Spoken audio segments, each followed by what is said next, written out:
নমস্কার, welcome to learning history with Jayanta. আজকে আমরা খুব একটি গুরুত্বপূর্ণ সংবাদ নিয়ে এসেছি। বর্ধমান বিশ্ববিদ্যালয়ে centre for distance and online education অর্থাৎ বর্ধমান বিশ্ববিদ্যালয়ে যে দূরশিক্ষা পর্ষদ আছে, সেখানে গত 6 আগস্ট একটি নোটিশ পাবলিশ হয়েছে। সেখানে জুলাই 24 থেকে জুন 26 অর্থাৎ 24-26 সেশনের জন্যে ডিস্টেন্সে এর অ্যাডমিশন শুরু হয়েছে। তো নোটিশে দেখা যাচ্ছে যে 7 আগস্ট থেকে 30 আগস্ট অবধি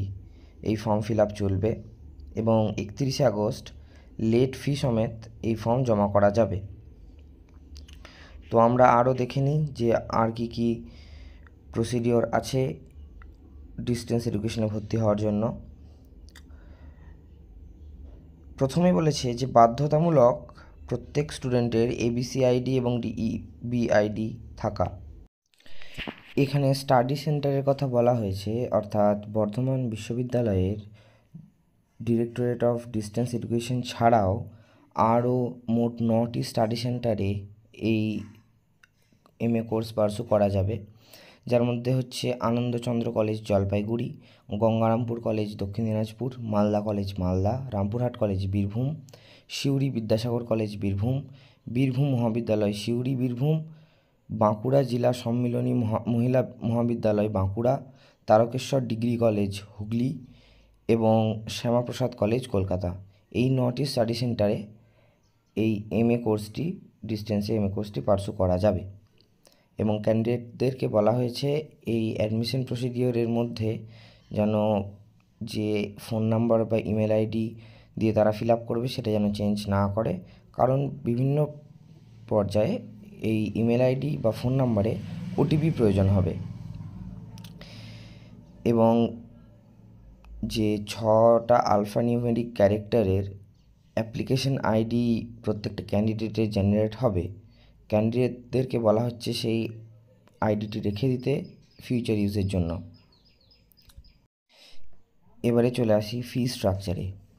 এমএ কোর্সের জন্য যারা বর্ধমান বিশ্ববিদ্যালয়ের স্টুডেন্ট, যারা বর্ধমান বিশ্ববিদ্যালয় থেকেই পড়েছে আগে, তারা যদি বর্ধমান সেন্টারে ভর্তি হয় সেক্ষেত্রে লাগবে 8,000 টাকা। অন্যান্য বিশ্ববিদ্যালয়ের স্টুডেন্ট যদি বর্ধমান সেন্টারে ভর্তি হয় তাহলে 8,200 টাকা। বিইউ স্টুডেন্টরা যদি বর্ধমান সেন্টার ছাড়া অন্যান্য যে 9টা স্টাডি সেন্টারের কথা বলা হলো সেই 9টা স্টাডি সেন্টারের মধ্যে কোনোটাতে ভর্তি হয় সেক্ষেত্রে লাগবে 8,500 টাকা। এবং অন্যান্য ইউনিভার্সিটির স্টুডেন্ট যদি বর্ধমান সেন্টার ছাড়া কোনো স্টাডি সেন্টারে ভর্তি হয় সেক্ষেত্রে তাদের লাগবে 8,700 টাকা। এমএসসি কোর্স কম্পিউটার সায়েন্সে যেটি করানো হয় তার 90টি সিট আছে এবং 90টি সিটের জন্য সেটা মেরিট লিস্ট অনুযায়ী ভর্তি হওয়া যাবে। এবং বিইউ স্টুডেন্টরা যদি বর্ধমান সেন্টারে ভর্তি হয় সেক্ষেত্রে এমএসসির জন্য লাগবে 15,000 টাকা এবং যদি অন্যান্য কোনো ইউনিভার্সিটি স্টুডেন্ট বর্ধমান সেন্টারে ভর্তি হয় সেক্ষেত্রে লাগবে 15,200 টাকা। এবং প্রত্যেক স্টুডেন্টের এবিসি কার্ড থাকা বাধ্যতামূলক, বারবার এটা বলা হচ্ছে। এবিসি অর্থাৎ একাডেমিক ব্যাংক অফ ক্রেডিট, এই কার্ডটি অবশ্যই প্রত্যেক শিক্ষার্থীর থাকতে হবে। যে প্রয়োজনীয় ডকুমেন্টগুলো এখানে বলা হয়েছে কথা, যেগুলি অরিজিনাল এবং ফটোকপি অর্থাৎ জেরক্স অবশ্যই আনতে হবে, সেটা হচ্ছে application form, payment receipt, admit card of SF অর্থাৎ স্কুল ফাইনাল অর্থাৎ মাধ্যমিক পরীক্ষা বা মাধ্যমিক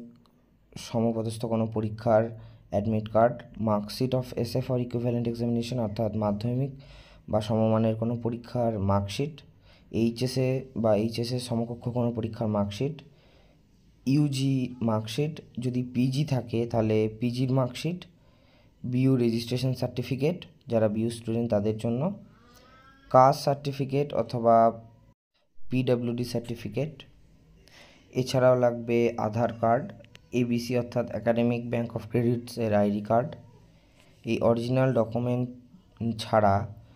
অ্যাডমিশন ক্যান্সেল করা হবে, অর্থাৎ যদি শুধু ফটোকপি নিয়ে আসা হয়, অরিজিনাল ডকুমেন্ট সাথে করে না নিয়ে আসা হয় ভেরিফিকেশনের সময়, সেক্ষেত্রে অ্যাডমিশন ক্যান্সেল করা হবে।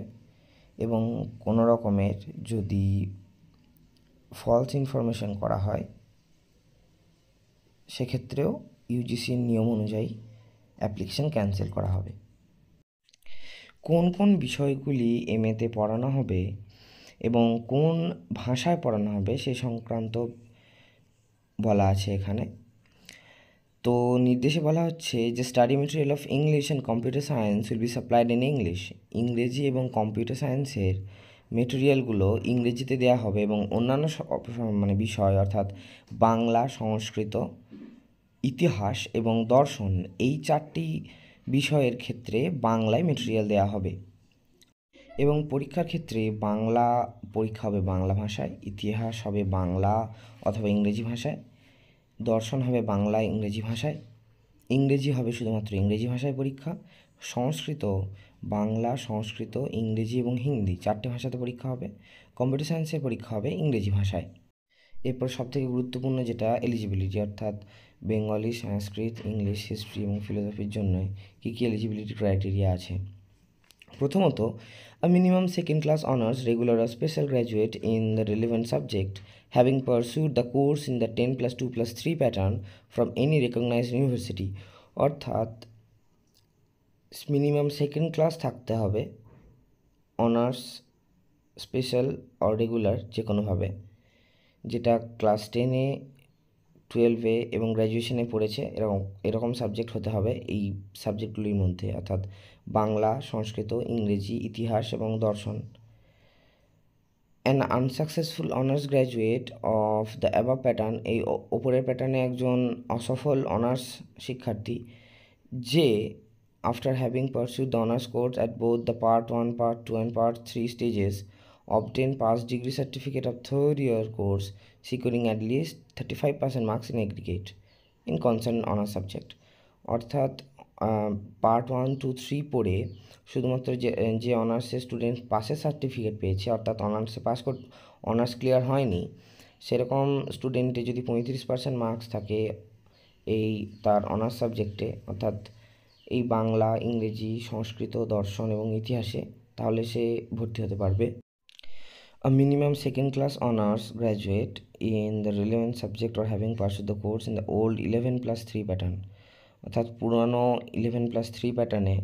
যারা সেকেন্ড ক্লাস অনার্স পেয়েছে তারাও ভর্তি হতে পারবে এমএতে। A past graduate in 10+2+3 pattern having offered in the relevant subject as a combination or elective one of not less than 300 marks at the degree stage securing at least 30% marks in it, অর্থাৎ যারা past graduation করেছে এবং elective subject হিসেবে মোটামুটি 300 নম্বরের মোট পরীক্ষা দিয়েছে ডিগ্রিতে, তারা যদি 30% মার্কস পায় এই সাবজেক্টগুলোতে তাহলে তারা এমএ করতে পারবে। BSc BA pass graduate who subsequently passed special BA of not less than 300 marks in the relevant subject securing at least 30% marks, অর্থাৎ BSc বা BA পাস গ্র্যাজুয়েট যারা স্পেশাল বিএ করেছে এই সাবজেক্টগুলোতে, যে 300 নম্বরের পরীক্ষা দিয়েছে এবং তাতে কম করে 30% মার্কস পেয়েছে সেরকম। এরপর বলা হয়েছে কোনো পাস গ্র্যাজুয়েট স্টুডেন্ট যে 10+2+2 অথবা 10+1+3 বা 11+3 এই যে কোনো প্যাটার্নে পড়েছে, যে 1 বছরের ব্রিজ কোর্স পড়েছে এই যে কোনো একটি সাবজেক্টে 300 মার্কসের এবং অন্ততপক্ষে 40% মার্কস পেয়েছে, তারা এই কোর্সে ভর্তি হতে পারবে। এবং একজন এমএ স্টুডেন্ট যে এমএ করেছে এবং অন্য একটি বিষয়ে এমএ করতে চায় ডিস্টেন্সে, সেক্ষেত্রে তার ডিগ্রিতে এই সাবজেক্টটি থাকুক না থাকুক সেটি ম্যাটার করে না, কেবল সেটা যদি কোনো প্রফেশনাল সাবজেক্ট যেমন music, drama, film studies, physical education, general education এই সাবজেক্টগুলি ছাড়া অন্য কোনো সাবজেক্টে যদি এমএ করে থাকে সেক্ষেত্রে সে ডিগ্রিতে এই বিষয়গুলি অর্থাৎ বাংলা, ইতিহাস, দর্শন, সংস্কৃত এই বিষয়গুলি পড়েছিল কি না সেটি ম্যাটার করে না, সে এখানে ডিস্টেন্সে আবার এমএ করতে পারে। এবং বলা হয়েছে যে যদি ইসলামিক হিস্ট্রি এবং কালচার বা এনশিয়েন্ট হিস্ট্রি অ্যান্ড কালচার এই বিষয়ে কোনো বিশ্ববিদ্যালয় থেকে সে এমএ করে আসে সেক্ষেত্রে সে পুনরায় বর্ধমান বিশ্ববিদ্যালয় থেকে ইতিহাসে আবার তাহলে সে এই প্যাটার্নে বর্ধমান বিশ্ববিদ্যালয়ে ইতিহাসে এমএ করতে পারবে না। তো সাধারণভাবে বলতে গেলে যারা ডিগ্রি কোর্সে এই সাবজেক্টগুলো নিয়ে অনার্স করেছে অথবা 300 নাম্বারের অ্যাটলিস্ট পরীক্ষা দিয়েছে এই বিষয়গুলিতে এবং 30% মার্কস পেয়েছে, অথবা যারা পুরনো প্যাটার্নে অর্থাৎ ইয়ার পার্ট 1, পার্ট 2, পার্ট 3 সেই হিসেবে পড়ে অনার্সের সার্টিফিকেট পায়নি, শুধুমাত্র পাস গ্র্যাজুয়েটের সার্টিফিকেট পেয়েছে, তারা যদি এই সাবজেক্টগুলোতে 35% মার্কস থাকে, অথবা কেউ যদি একবার এমএ করার পর দ্বিতীয়বার কোনো বিষয়ে এমএ করতে চায়, এই বিষয়গুলির মধ্যে একমাত্র কিছু এক্সেপশন যেগুলো বলে দেওয়া হলো সেগুলো ছাড়া, তাহলে তারা এই এমএ কোর্সে ভর্তি হতে পারবে। প্রসঙ্গত বলে রাখি, এই ডিস্টেন্স এমএ হিস্ট্রিতে কেউ যদি পড়া বা শুধুমাত্র নোট নেওয়ার জন্য আগ্রহী হও, তাহলে অবশ্যই আমাদের চ্যানেলের সাথে যোগাযোগ করতে পারো, নাম্বারটি দিয়ে দেওয়া হলো। এই বিষয়ে তোমাদের যদি আর কিছু জিজ্ঞাসা থাকে তাহলে স্ক্রিনে দেওয়া নাম্বারটিতে অথবা কমেন্ট বক্সে আমাদেরকে অবশ্যই কমেন্ট করে জানাবে।